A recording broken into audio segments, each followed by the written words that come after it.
Welcome to Facts TV News, where everything is true. Man shot and killed in Ochara, St. Anne. A man was shot and killed along the Boone Point Main Road in Ochara, St. Anne on Sunday evening. The deceased has been identified as brother of Falkland in Ochara. Reports are that about 7:20 p.m., citizens heard explosions and summoned the police. Upon the arrival of the lawmen, the man was seen suffering from a gunshot wound to the head. He was taken to hospital where he was pronounced dead. The St. Anne police are theorizing that the incident was as a result of an ongoing gang feud. St. Catherine Most Wanted now in police custody.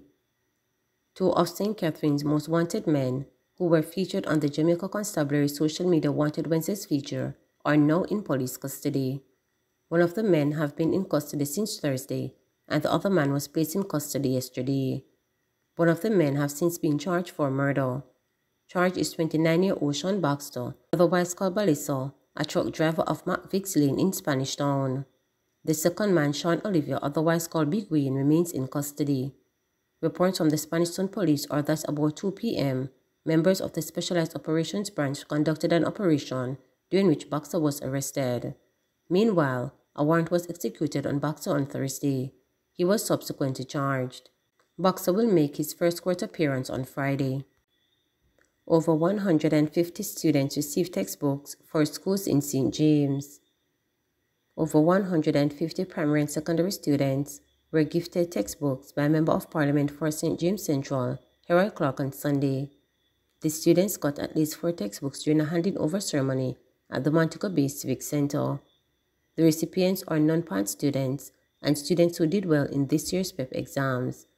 The books were provided by Stationery World. Mr. Clark said the initiative, which is funded by the government, is aimed at helping parents and children who are struggling to prepare for the resumption of school next month. Each year, around this time, we try as best as possible to support our constituents in as many ways as we can. On Wednesday last, at Jared Park, we had our children treat, wherein we would have asked parents to bring in the children on that day. We would feed them as best as possible. And at the end of the day, when they were leaving, we would have given them a small token bag with some pencil sharpeners, a few books, just to say to you, we understand the pressures of life. PSAJ reiterates call for cooperation between opposition and government to achieve consensus on crime. The private sector organization of Jamaica, PSAJ, says political will and maturity are required for the consensus on crime. With Jamaica's murder tally inching close to 1,000 mark, there have been calls from the consensus on crime fighting. PSAJ President Keith Duncan is urging the political directorate to begin the dialogue with a level of urgency, as Jamaicans are hoping for a positive outcome. In a statement, Mr. Duncan outlined the antecedents of the Consensus 2020 Crime Monitoring and Oversight Committee CMOC, subsequent issues that arose relating to use of states of emergency, and mixed messages from both sides of the political divide about the consensus. He noted that primary area of discourse seems to be on the short-term strategies around the containment of crime. The private sector organization of Jamaica is really calling for our political leadership, the government of Jamaica and the opposition, to really sit down to work through the short-term crime strategies.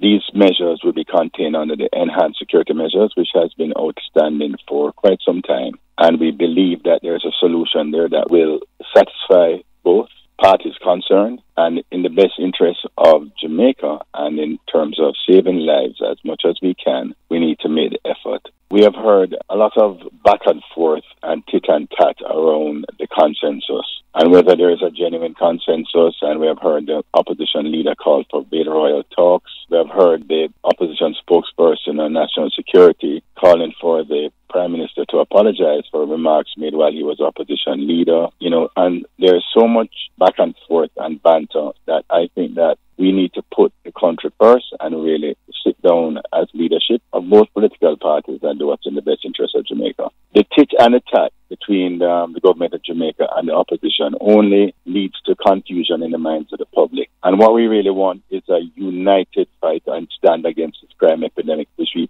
which has taken thousands and thousands of lives over the last 2 decades or more. And so we really would like to have a unified position and a mature position. NSWMA not paying contractors on time, councillor says. Minority Leader of the Kingston and St. Andrew Municipal Corporation, Councillor Andrew Swaby, is of the view that the National Solid Waste Management Authority, NSWMA, is not paying the private contractors on time. This, he says, contributes to the backlog of garbage collection in communities across the municipality. While we agree it is necessary to have adequate number of reliable trucks to carry out their tasks, we believe that it is because of their inability to pay the private contractors on time, which results in private contractors shy away from working for the National Solid Waste Management Authority. This failure has resulted in the piling up of garbage within our communities and on our roads. You see it every day. Sometimes the stench hits you even before you see it.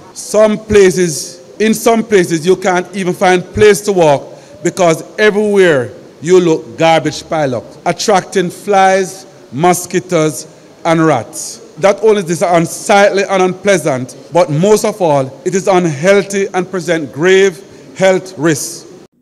Increased rainfall expected up to midweek. Jamaicans can be advised to brace for showers across the island for at least the next 3 days. The Meteorological Survey said a trough across Jamaica is expected to bring increased showers and thunderstorm activities across most parishes up to the middle of this week. It is expected to become cloud with scattered showers and thunderstorm across sections of most of the island on Sunday afternoon. A small Craft 1 is now in effect for inshore and offshore areas of the north and south coast due to strong winds and rough sea in the vicinity of thunderstorms, the Met Service warned. Big improvement. 2 fatal crashes, 3 deaths in 7 days, RSU. Jamaica road safety advocates are breathing a collective sigh of relief as there were only 2 fatal crashes and 3 fatalities on the nation's road during the 1-week period August 20 to 26. By contrast, 12 people were killed during the 1-week period from Independence Day, August 6 to August 12, while 16 perished in the 7 days from July 23 to 29. Those killed in the last week are a 24-year-old male who was pronounced dead at hospital on August 19. This after the F-750 motor truck in which he was traveling, which was laden with blocks along the Winston Jones Highway in Manchester, exited the road and traveled along the embankment of a vicinity of Russell's Place before it overturned. As a result of the impact, the victim received serious injuries and was taken to the Mandeville Regional Hospital, where he was pronounced dead according to information from the Road Safety Unit, RSU. The cause of the crash is unknown. The other fatal crash occurred about 4:30 a.m. on Monday, August 22, along the Bustamante Highway, roughly 250 meters west of the junction of the Milk River Main Road. The RSU said it involved a white 2005 International motor truck and a white and blue 2019 Toyota Coaster bus. The International motor truck was transporting cooking oil and was traveling westly along the Bustamante Highway. On reaching a section of the road, the Toyota Coaster bus, which was traveling in the opposite direction, reportedly failed to keep his left, and both vehicles collided, heading onto a section of the right lane. The driver and the passenger traveling in the coaster bus received head injuries and were transported to the Maypen Hospital, where they succumbed to their injuries. The age of the driver is unknown. His passenger was 57 years old. Overall, 309 people have been killed in 270 fatal crashes as of August 26, 2022. Fatal crashes have decreased by 4%, while fatalities are down by 2% when compared to the similar period in 2021, the RSU stated. So far, pedestrians account for 19% of the road users killed as of August 26. Motorcyclists account for 27% of all fatalities since the start of the year. Private vehicle drivers accounted for 22%. Private motor vehicle passengers make up 15% of the fatalities, while passengers overall account for 23%. The category of road users deemed most vulnerable, pedestrians, pedal cyclists, motorcyclists, and pillion riders, account for 54% of the road users killed up to Friday. Males make up the bulk of the fatalities, accounting for 85% and female 15%. 176 new COVID-19 cases, no deaths reported. The Ministry of Health and Wellness reported 176 new COVID-19 cases on Saturday, August 27, bringing the infection total to 149,596. The 2 cases comprise 106 females and 70 males, with ages ranging from 28 days to 93 years. The cases are recorded in St. Catherine 49, Kingston and St. Andrew 34, St. Elizabeth 19, Manchester 18, Clarendon 15, Westmoreland 10, St. James 10, St. Anne 10, St. Mary 4, Hanover 3, St. Thomas 2, and Trelawney 2. No deaths were recorded for the period. There were 87 recoveries in the last 24 hours, bringing the total to 96,352. Currently, 118 people are hospitalized, 22 of whom are moderately ill, 6 severely ill, and 4 in critical condition.